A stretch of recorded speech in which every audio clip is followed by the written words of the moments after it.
Hello, welcome to with justice for justice. तुम्हाला हे माहीत आहे का?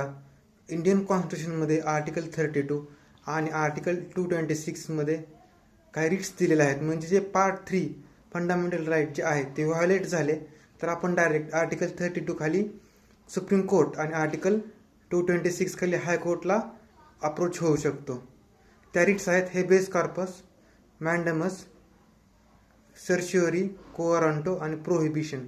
परंतु तुम्हाला हे माहीत आहे का, फक्त हायकोर्ट आणि सुप्रीम कोर्ट या ठिकाणी अप्रोच न होता आपण जे आपले लोकल कोर्ट्स आहेत त्या ठिकाणी पण ह्या रिट्सच्या एन्फोर्समेंटसाठी, फंडामेंटल राईटच्या एन्फोर्समेंटसाठी अप्रोच होऊ शकतो. तर आर्टिकल 32 सब क्लॉज 3मध्ये हे दिलेलं आहे की पार्लमेंटला पॉवर आहे की जे आर्टिकल 32मध्ये सुप्रीम कोर्टला रिटची पॉवर दिलेला आहे तेच पॉवर ते लोकल लिमिट्स ऑफ ज्युडिक्शन असणाऱ्या कोर्टला पण ते रिटचे पॉवर कन्फर करू शकतात. ही होती छोटीशी माहिती. आपली लेक्चर सिरीजचा नेक्स्ट सब्जेक्ट कॉन्स्टिट्यूशन घेऊ की एन्व्हायरमेंट लॉ घेऊ, कमेंटमध्ये नक्की सांगा.